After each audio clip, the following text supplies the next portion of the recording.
It's recording. Okay. All right. So I'm going to go ahead and introduce our speaker today. Today we have Laura Gauthier. Laura is the program director for the Bridge Alzheimer's and Dementia Resource Center. She is a licensed professional counselor and a certified dementia practitioner. She received her Bachelor of Arts in Psychology from Louisiana State University in Shreveport and a Master of Arts in Clinical Mental Health from Louisiana Tech University. Laura is pursuing a Master's of Science in Nonprofit Administration. Laura also serves as Vice President on the Board of Directors for the Bossier Council on Aging. So, Laura, thank you so much for being here with us today. I'm really excited to hear what you have to share, and you can take it from here. All right. Thank you so much for allowing me to do this today. This is one of my favorite topics to talk about. And, being a licensed counselor and working with caregivers and things, it is my passion, and I love working with the older adult community. So we will go ahead and get jumped in on this. And as Ellen said, if you've got questions, just put them in the chat and we'll answer them down at the end. So my presentation is called Empowering Yourself as a Caregiver. And it's easier said than done. Caregiving, as y'all know, is a long and exhaustive journey. It is a marathon. It's not a sprint. So you have to take things and do things a little bit at a time. And no one knows what this caregiving journey entails unless you're another caregiver in this Alzheimer's and dementia journey. So being able to empower yourself through this and empowering yourself through others is a very important thing to do. So what I'm going to do is talk a little bit about some statistics, always a hard word to say, and then, some things, some tips and tricks, and maybe getting a guide or a plan of some sort together for you as a caregiver and how to empower yourself through this caregiving journey. So I don't know if a lot of y'all know, but 40% of caregivers that do not take care of themselves, that put themselves on the back burner when they're caregiving for someone with dementia or the other type, or Alzheimer's or the other types of dementia, will actually die before their person with dementia. And because, like I said, they're taking themselves and putting them on the back burner. They're not taking care of themselves when they're going to the doctor. They're not taking care of themselves with their diet or nutrition. Because 100% of their efforts are focused on their person with dementia and the stress that comes along with that. They are now taking a two-person marriage or taking care of their parent, and now they're the only one that's cleaning the house, doing the dishes, taking doctor's appointments, dealing with medicines, doing bills, setting all that up, and that's very, very stressful. And we as caregivers have to take care of ourselves, and we are just as important as that person with dementia.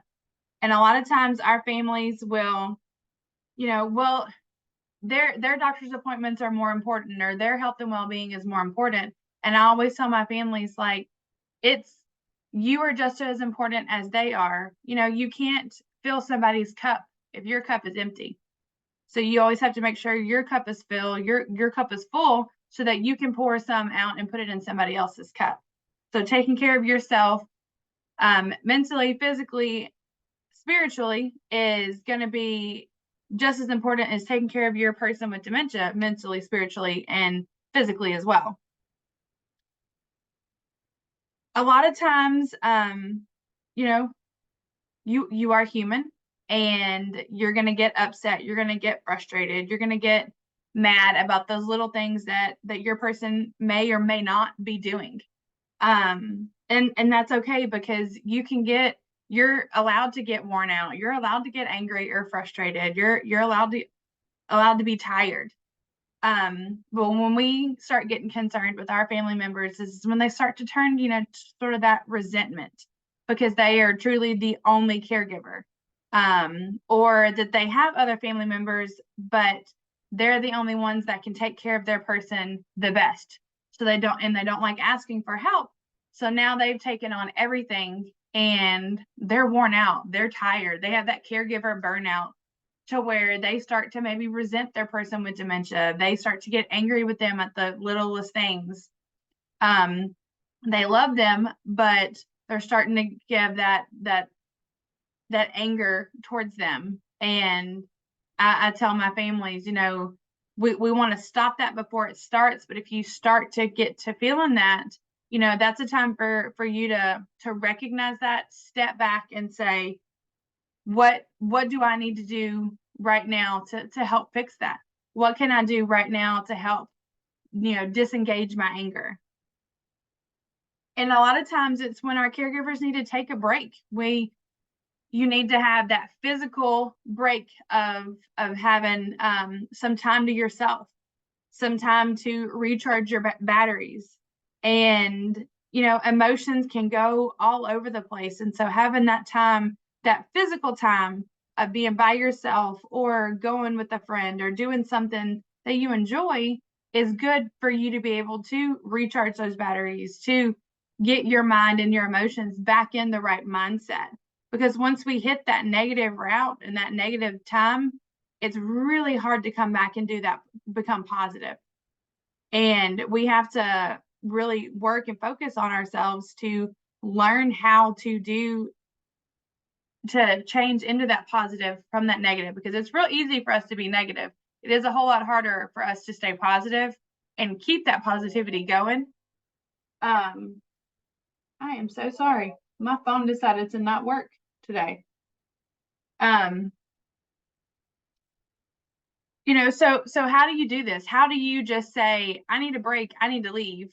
And that's easier said than done, especially when you have someone that can't be left at home alone, or you need to be gone all day and you don't have a caregiver, coming in. So what do you do in that time, in that place? Do you well, I'm just gonna roll into it. I've worked with a lot of families, being at the bridge for almost 2 years, and this is a lot of the things that my families have told me that they have implemented. We've talked and how we've come together with this little kind of 5-step quote unquote guide. It's not going to work for everybody. You may take some bits and pieces of it and to apply it in your life, but these are some things that you can do to help yourself and work on creating those better boundaries. Because if you don't have those boundaries, then everything starts to get kind of entangled and enmeshed, and you're going to become exhausted and tired. Your person with dementia may actually become very dependent on you. And so we want you to be able to have that autonomy, but have that independence and be able to step away for a little bit and know that it's okay to step away a little bit. It's okay to have that break. It's okay to ask for help, because a lot of times people are very proud and they don't want to ask for help. They want to be able to do everything themselves. But this journey is a very long journey, and you can't do it by yourself. You have to have the help. So kind of that first one is to develop a team. Develop a team of people. It may be 1, 2, 3, 10 people, however big your team needs to be. But to develop that team of people that you can call, you can rely on when you need a break. It may be family, it may be friends, it may be church members, it may be neighbors. But people that know that they know that you're struggling with this, and they know that you need help. And sometimes you're not going to ask for that help, but they have the forwardness to say, hey, you look like you need some help. What can I do? And a lot of times that takes it off of you. When they're offering, you're not asking, so you don't feel like you're burdening them with what's going on. And developing that team to ensure that you have someone to rely on and someone to lean on when things get tough, because it is going to be tough for this caregiving journey.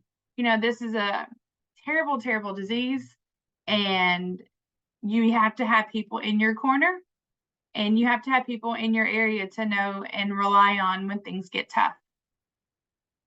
So when you develop that team, I always suggest our families, if you've got a group of 2 or 3 people, and say you're taking care of your spouse, coming up with a calendar of ways and of how those other caregivers, your backup people, essentially your team, can help you in the long run. So say you take care of all the doctor's appointments, maybe someone else on your team can help pick up the medicines, or someone on your team can help with groceries. You order them, but maybe they go pick them up for you. That way that stress is taken off of you.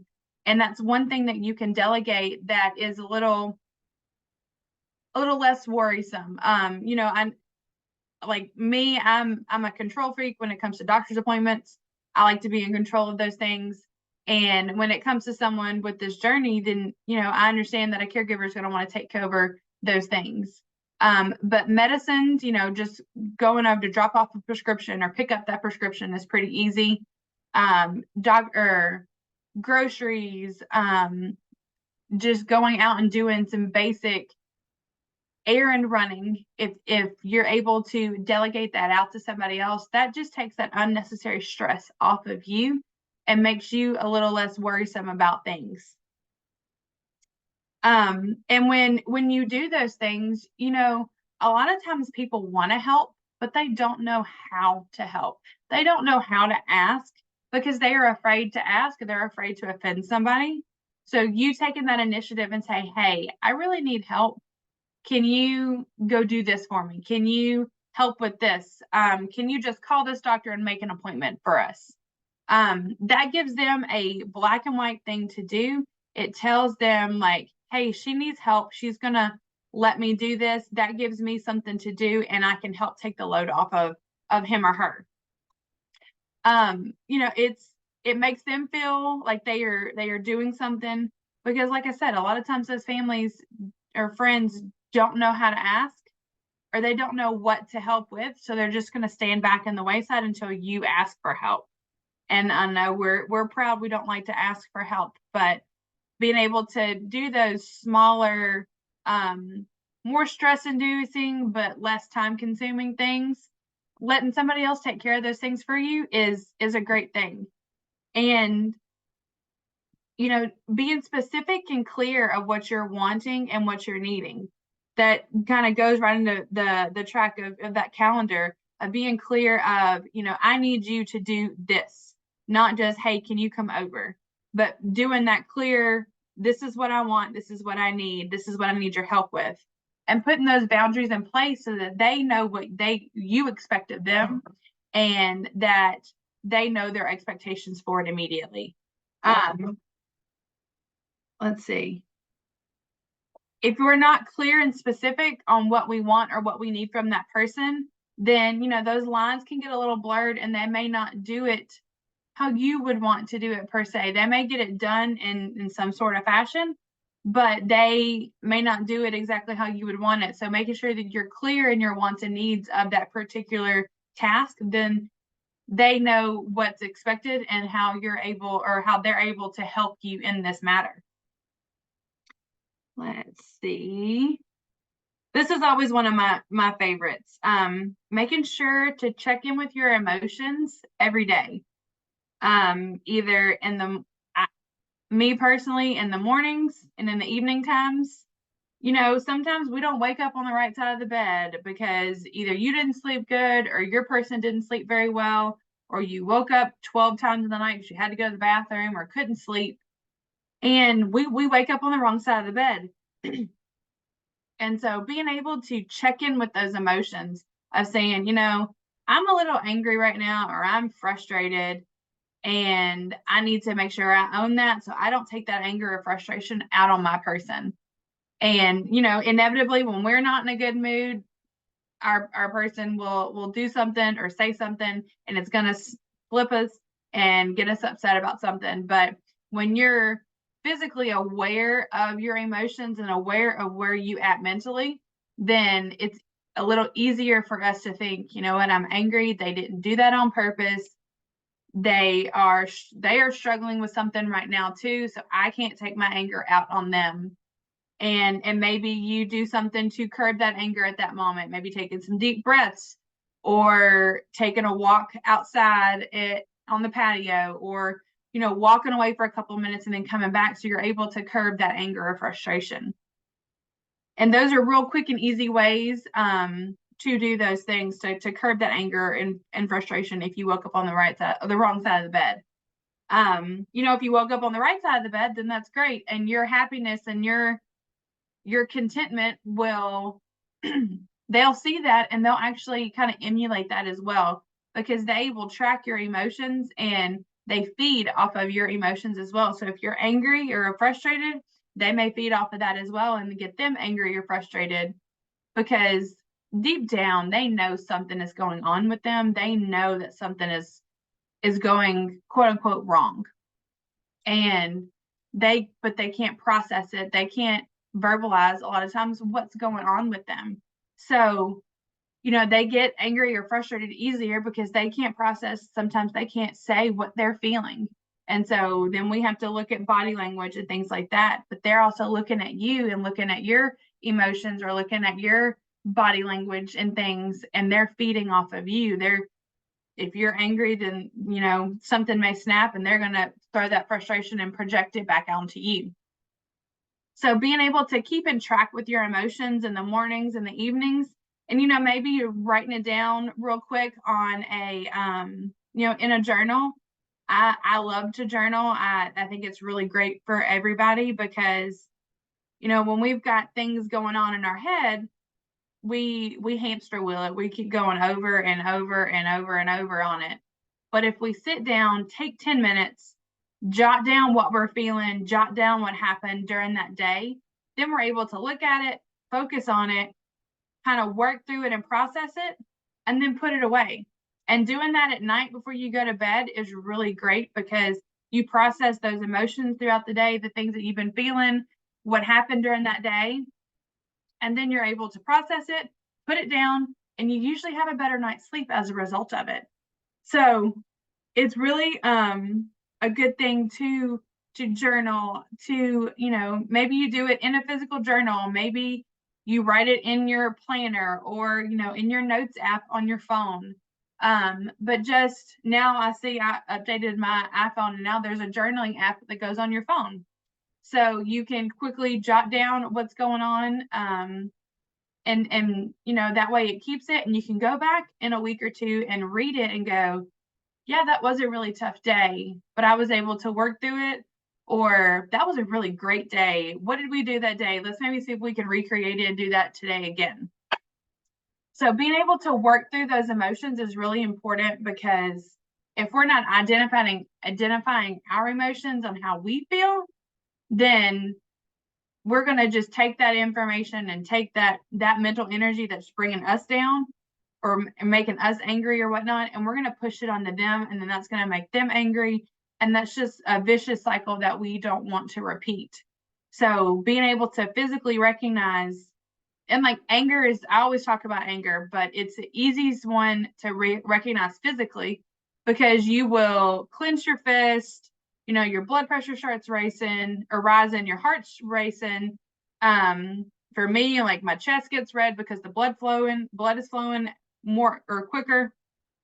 That's the easiest one to talk about, because a lot of times it has physical characteristics. Happy, you're going to be smiling. You're going to have a little pep in your step. Anxiety, it may be that you clench your fists like that, or sometimes people get nervous and anxious and they start rubbing their hands or rubbing themselves to give themselves a hug because of that pressure that they feel. Those are a lot of those physical things that we do without realizing our emotions. So being able to recognize those physical things is a great way to start and learn how to recognize those emotions as well. And so we're able to deal with them as they happen. Because if we take those emotions and we shove them down, then, they're going to be shoved down for so long. And one small little thing that could be just a minute, it's going to make you explode. So I used to be an elementary school counselor, and I always told my kids, if you shove your emotions down, you keep doing it, you don't deal with it, then it's like you're shaking up a Coke bottle, and you shake it up so much where you have all the pressure building, and one little thing can make you explode. and you'll be just like that Coke where you're exploding over everything because you haven't dealt with the things that are going on. So being able to work through those things as they happen and taking that edge off a little bit at a time is definitely much better than compressing it all, shoving it all down, and then exploding on something that was really not meant to be exploded upon. It was not meant for that much anger or hostility or frustration to come out, but because you have pushed it down for so long that it just came out on that unsuspecting person or that unsuspecting thing. So being able to check in with those emotions are really, really important for your mental health, but also for your person with dementia's mental health as well. And then, developing a self-care strategy is really important. Self-care is not making sure that your basic hygienic things are taken care of. Self-care is not just taking a shower every day. Self-care is something that is going to recharge those batteries, is going to help you get refreshed or make you feel like a weight has been lifted off, or you've been able to get some me time and get some contentment. And self-care looks different for everybody. I'll listen to a podcast one time and the lady said that, self-care is not taking a shower every day. Like I said, she said her self-care is when everybody goes to bed, she's able to have a long, nice shower to relax after an end of a long day. And that is her self-care. It's not necessarily her basic hygienic things that she's doing, but that is her quiet time, her time to process what went on throughout that day. And she's able to really enjoy that moment in time. So self-care is going to be something that's going to recharge those batteries. So it may be like I'm a runner. I like to run. That is my self-care. I enjoy going to run, and 9 times out of 10 I have music on, but I'm not listening to it, and it's just me and the road and just enjoying that quiet time. Other people do hobbies, so art, music, anything that brings you joy. Yoga is a really great thing. Pilates, anything like that that's going to bring you joy and get you a little bit of contentment during that time. It could be as simple as, maybe you wake up 30 minutes before your person with dementia, having that quiet time of drinking your coffee or your tea in the morning, and that just peace and quiet, going to sit on your patio or sit on your couch and having that quiet time to yourself. That's self-care. Yes, do we want those 30 minutes of extra sleep? Absolutely. But sometimes we need to wake up a little bit earlier and enjoy that quiet moment for ourselves. And we're able to start the day on a better note because we've been able to have that quiet time and process and enjoy that moment. I know a lot of our caregivers will, they'll actually hire a caregiver, but they're not ready to leave their house yet and leave their person with dementia. So they're in one end of the house, their caregiver and their person with dementia are in another end of the house, and they're just able to have, an hour or two of some good quiet time to watch TV or take a nap. I know a lot of our caregivers have done that. They hire somebody for a couple hours so they can take a nap and just recharge those batteries, because a nap, can do wonders for someone's mental health. Because I know y'all are running and there's things that are constantly going throughout your mind all day, every day. And you may not be physically exhausted, but you are definitely mentally exhausted. So ways to recharge those mental batteries are really, really important, because if you're burnout, if you're not taking care of yourself, then the health and well-being of your person with dementia or whoever you're caring for is going to be less effective. You have to take care of yourself to be able to take care of them. And there's a great analogy, which I'm sure everybody's heard it by now, but when the oxygen mask on an airplane fall, you put it on yourself first, because if you pass out, you're not going to be good to anybody else. So you have to help yourself first, then you can help your others, help your family. Because this is a point in time where it's a tough road. And if you don't take care of yourself mentally and physically, then that means going to the doctor, some sort of exercise, activity, anything like that. You have to be able to take care of yourself, because if you're not there, there's your person with dementia is going to be with somebody else. And I know I'm a control freak when it comes to caring for people, so nobody can do it as well as you can. So for you to ensure that you're the main or the point of contact for your person with dementia, making sure you're taking care of yourself is a great thing. And you will feel better once you start being able to take care of yourself. You will realize that you're happier, you're more content. And a lot of our caregivers deal a lot with caregiver guilt at first, because they're like, I feel guilty taking this time for myself. I feel guilty for hiring somebody to come be with my person while I'm going to get my hair cut. But I always tell my families, look, it's normal to have caregiver guilt. It's normal to feel guilty because y'all have been together for so long. But even when y'all were married before or during this or before this happened, you didn't do everything together. You had your own time. You had your own things that you did. Same thing goes for now. You just have to have a little more help right now during this point in your journey. Hiring a caregiver or having someone come over and to sit with your person while you go get your hair done, or while you go to the grocery store or go to the doctor, that's okay. Being able to take that time for yourself, being able to recharge and unwind a little bit is only going to help your person with dementia, because now you're in a better state of mind than you were 2 hours ago. You're in a better state of mind so that when something happens, they may have asked the same question or said the same thing or doing the same thing 10 times in a row. You're in a better state of mind now that you're not going to snap at them as quickly as you would have 2 hours ago when you were so stressed about it. So taking care of yourself is going to help take care of them, and it's going to help make this journey a little bit easier. A lot of our families are big relying on our caregiver support groups, and being able to be in that like-minded space with those other people that are going through what you're going through.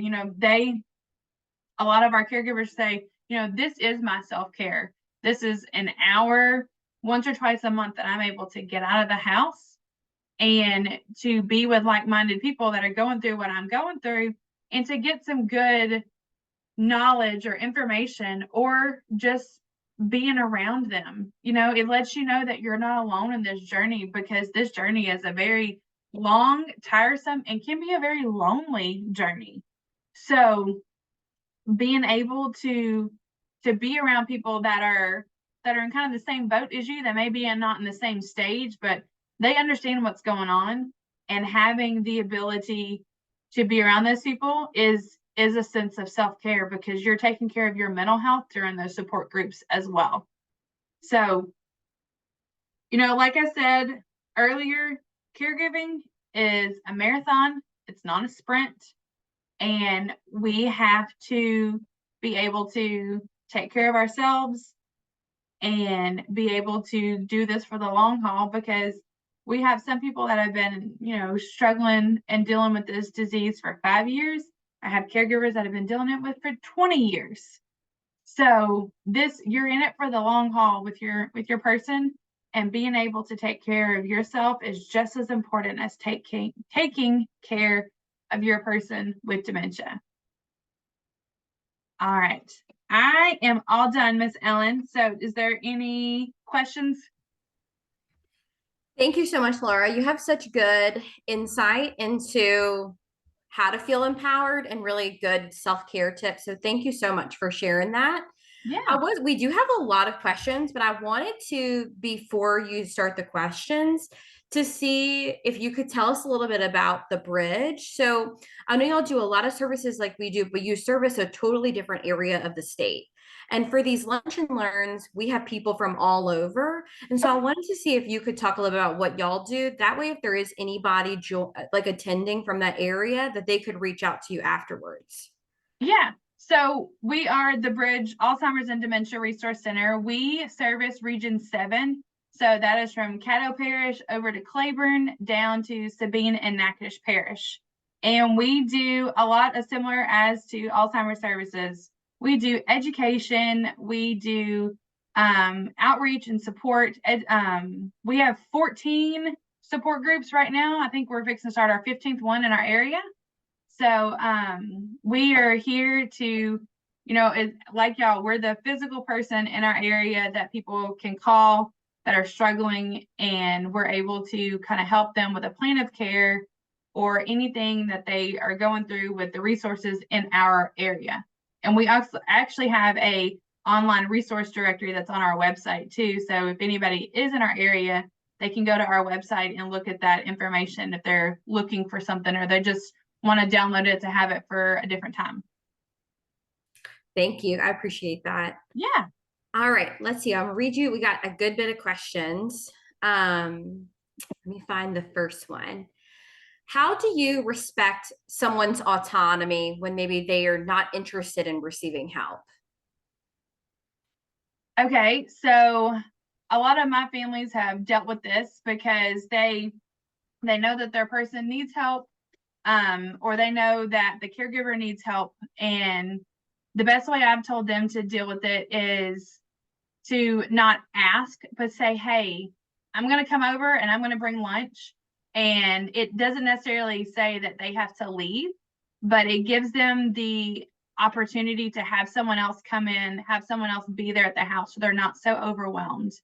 And that way they don't have to, say, hey, I need help, but you're just offering to come over and hang out with them for a little bit. And that gives them a little bit of breather, even though they're still at home with their person with dementia, but they're able to breathe for at least that, hour or two while you're there. And you can say, hey, I'm going to go do this real quick. Or I'm here if you need to go run to the store or go run an errand or something like that. It gives them the opportunity without having to ask for help, because a lot of people, we're proud. We don't want to ask for help. So you're not asking them, you're just offering it in a different outlet. Thank you. I love that tip. We even had someone comment that they're getting self-care now because their mom is in a rehab facility. So Okay. that in itself is a form of respite, Yes. Okay, here's some more questions for you. So what are some boundaries that you encourage caregivers to hold? So I always like to talk to our families, because sometimes you get so enmeshed and entangled with your person with dementia that you can't leave them or they can't leave you, and no one else. They get so anxious or nervous when somebody else comes around that you physically feel like you can't leave them, and then that makes you feel guilty because you can't leave them and you can't get the help that you need as a caregiver. So that boundary of, you're taking yourself out, and maybe it's just an hour at a time, or bringing a caregiver in or somebody in while you're there so they can get used to them being there. And then it's inching, making that little progress of you're gone for an hour or two at a time, and getting them more comfortable, building rapport with that caregiver or that other person that's coming in. That's one of the biggest boundaries that our families deal with, is they get so entangled into one another that they can't, I say, you can always bring in someone to get, oh, they won't do anybody, they won't help with anybody else, they won't go with anybody else. And a lot of times that's the caregiver's nervousness too, of leaving their person with somebody else because it's not them. And that's okay too. It's okay to feel nervous about leaving your person with somebody else, but to have that ability to take that time is important, and being able to put that, that little boundary in place and doing it in baby steps so that your person gets accustomed and builds rapport with that other caregiver is really important, because it'll come a time with some families that you're not able to be that caregiver 24/7 anymore, and you may have to call in more help, or you may have to look into a memory care facility or a long-term care, and that's hard for a family to have to deal with. But being able to look at that option now when you want it instead of when you need it is really, really important. And so that boundary of caregiving and bringing someone else in for a little bit of time is really important. Thank you so much. Okay. Our next question is how to adjust your social role in your life as to the needs of being a caregiver. So social role. So I'm going to assume like going out and going with friends, things of that nature. That's what I'm going to assume too, like socializing, things like that. Okay. And that can be a tricky thing, if you're still early in the stages of Alzheimer's, then you're able to, leave them at home for an hour or two. And a lot of times, being open and honest with your friends and saying, hey, this is what's going on, because it's still a taboo subject to talk about. Not a lot of people want to own up to it. So having an open communication and open conversation with your friends and saying, hey, this is what's going on. Our things may change a little bit. I still want to come and do things, but I may not be able to do everything, I think is a great conversation to have.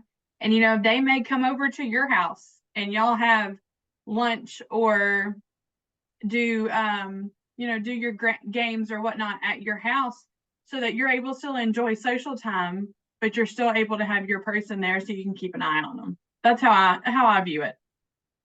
Okay, thank you. All right, next question. Do you have any advice for long distance caregivers? That is one of the hardest things, I think, because you want to help, but you're not physically there to help. So I tell all of our families that have long distance caregivers, if there's something that you can do to take off, like calling those doctor's appointments, or maybe it's getting online and ordering groceries for your people, and that way it's just delivered straight to their house. That takes energy and effort off of that main caregiver, and they're still able to help in some type of capacity.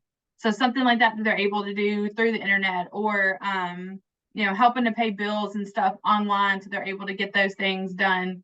And just small things like that, you'll be surprised at how much families are grateful for that, because it takes that small, it may seem like a minute task, but that sometimes those takes a lot of energy, and it takes off that overwhelmingness from the main caregiver.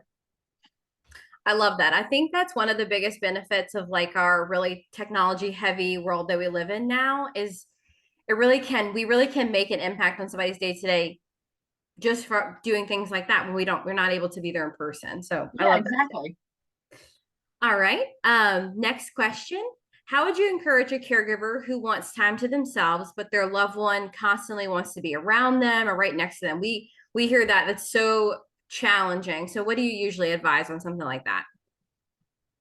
Getting them, finding something like an activity that they can do to where they're occupied or entertained for a little bit. You're still in the same house, but you're at least able to separate in some type of area. And a lot of times it's because they get so overwhelmed or anxious because they can't see you and they don't know where you are. So kind of maybe staying in the same vicinity, but they're able to do an activity is really important. And bringing in someone to where they get comfortable with them, whether it be a friend or a family member, a caregiver, to where that they're able to get a relationship with them, so that they kind of, I hate the term, but latch onto them for a little while, and you're able to leave and go and do things, or just go to the different part of the house for that time being. But that's one of the biggest things that our families deal with, is that their person always wants to be on top of them all the time. Thank you. Okay.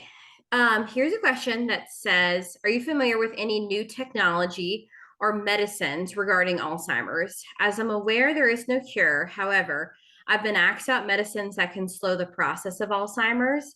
And I will say to this question too, this is a topic we'll cover at our education conference next week too. We will have Dr. Owen Carmichael from Pennington coming, and he'll have like an up to date information on any new medications. And I can also send this person, in case you like need anything to go with your answer to, Laura, I can also send like our lunch and learn. We had a lunch and learn last year that covers some of this too. I'm happy to send that presentation to the person who asks this question in addition to whatever you share too, Laura. But I know that could be a tough question, so I wanted to add that too. Yeah, I mean, the medicines and things are definitely are there to help in the beginnings, and sometimes they work and sometimes they don't because it depends on the person. And as regards to technology and stuff, I'm not sure of, but our keynote speaker is going to be doing for our conference in November is doing something on technology and how to integrate it with someone with dementia. So that's something that I'm really interested in as well, because I know with new technology and someone with dementia, it's hard for them to use it and be able to master it. So I'm curious to see how that plays out. But I know AFA, Alzheimer's Foundation of America, they have a webinar. I want to say it's on their website on their quote unquote dementia apartment. And it's got some great technology and things that they use that say that they've had great results with their families and how to make their person with dementia more independent. Awesome. Thank you. Okay. We have so many good questions. Okay. Our next one is, my wife is in advanced dementia, but I'm going to try my best to pronounce it. I think it's anaxnosia. No clue that she's anything other than totally normal, so not aware of her diagnosis. Any advice you can offer on that? So that's a tough one too. And I mean, I'm always a big person. They're a human first. The disease comes second. So treating that person with, the same love and compassion that you do, and, and this is always hard because you want to have that conversation with them, and let them know that, sometimes they have memory issues or that they forget certain things, but then they forget that conversation too. So, I don't have an answer to that one as of right now, but I'm going to definitely research that and see what else I can find. Yeah, so I like your answer. I would agree in the same way. So I would think if someone is not aware of their diagnosis, that their viewpoint of the world is totally normal, then I would just use that to your advantage, that you can just still treat them and respond to them and like create this relationship with them, that things still feel normal. Whereas maybe, things are different, but you're just meeting them where they are and working with them in the reality that they live in. And so while maybe your responsibilities as a caregiver have greatly adjusted and you may have to do things differently and provide more and more and more support, but if she's not aware of that, and then that can be okay at the same time too, Right. And happy to talk with you more about that too, Mr. Charles, if you want any input on that, any additional input on that. Okay, another question, another tough one for you. I had a question from one of my participants to know what to expect in the first phases after a diagnosis of vascular dementia specifically. Oh, now I that also off have the some top of my research on head, this too, Laura, if you want me to share that as well. yeah, I'd love to, because I've done research and things, but specific to that one, I don't have had that answer. Yeah, so I'll email this participant about this too. I also recommend, if you're like looking for information about the specific diagnoses and like how they respond and like what are different signs and symptoms you'll see, The Alzheimer's Association recently released their 2024 facts and figures, and I'll link that in our follow-up presentation. In the facts and figures for this year, they have a really detailed review of like the most common dementia diagnoses and different characteristics associated with each of them. So I'll link that after this presentation because I think that will help with that question too. Okay, yeah, I'll definitely look into that because that'll give me some good information too. Yeah, absolutely. All right. Our last question that we have as of right now. What are some activities that you can do with your loved one with dementia that can still be considered self-care for both of you? Oh, so any kind of like art, exercise, anything that doesn't take a lot of like quote unquote brain power. So we collaborate with a Methodist church here. And so we do a once a month art class. And so they're able to come in and create some art. They don't have to think about it very much. Doing something with their hands. So their sensory is going, but being able to, like, we do a lot with clay, and so they're able to get those muscles working, but they don't have to think about it a whole lot. Are really great activities. Something that's not going to be too difficult for them. Maybe if they're able to, like, a walk around the block, or doing like a simple exercise or chair exercise, chair aerobics class, or things like that. That way you're both getting something out of it. You're also getting the socialization for you and for them as well. And so that's kind of a twofold, where you're going to do something, but you're doing it for yourself, but also for them, and self-care and socialization, which is so important for everybody involved. Awesome. Thank you. And I wanted to add something to that too. So for any of our people on this call that are like local, we do some fun things for that goal too, to be able to address the fun social need for the person with dementia and the caregiver. So in May, on May 24th, we have a fun in the sun party coming up. And so that's fun. We'll have music and dancing and food. And so that's fun for the caregiver and their loved one. We also have an arts and Alzheimer's program as well. And I'll link all this in our email with the dates and everything that will be coming up. That's going to be a flower arranging class. And so that's also like a really fun opportunity for, families and caregivers to attend. And then we'll have also a painting with music class where we're going to play different forms of music and then allow our participants to be able to paint and express their emotions through how the music makes them feel. So I'll send information about those too, but I love your idea of always art is always so fun. And I like the way you put it too, like anything that doesn't require like excessive brain power for anyone, because then it's not fun anymore. Everybody should just be able to relax, Yeah, absolutely. We do a drum class, and we have those big like African djembe drums, and so we do like the repetitive beats and things. And caregiver, person with dementia, everybody loves it, and I'm always impressed at how detailed our people with dementia get when they do the beats and the things, and they just keep on going and going. It's really great to see. I love that. And we have a comment in the chat too that says, let's see, I lost it. I had a question from, oops, I skipped it. Where did it go? I'm sorry. I've heard music is very good. Listener even playing an instrument such as piano. I've seen this personally with an Alzheimer's patient that played the piano. It was good for both of them. Yeah, music is so powerful.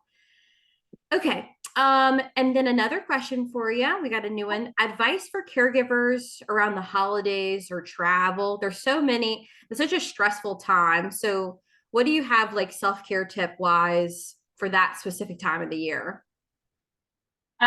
Making sure you give yourself plenty of time to travel and not being stressed about the travel, and not going too far away from home. They're already going to be in a new situation, new surroundings, so that's going to put them on edge and make them anxious as well. So not traveling too far from home, bringing some things of home so that makes them feel comfortable. So maybe it's a blanket or a pillow or something that will make them feel at ease if they start to get overwhelmed.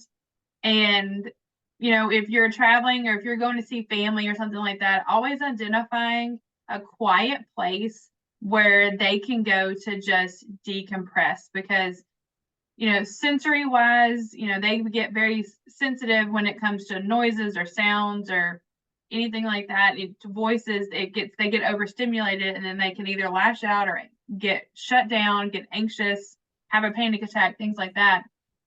So having a place where they can go and just relax for a few minutes if you see them to start getting overwhelmed is really important.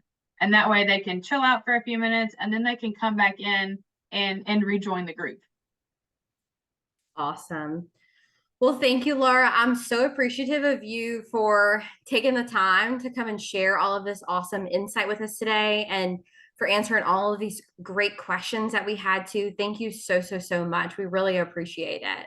Yes, I'm love this is one of my favorite things to do. So I love educating and talking about all this fun stuff. So thank y'all so much for allowing me to do this. Thank you. And thanks to everyone that took time to join today. Everybody be safe in the weather, and we'll see y'all next time.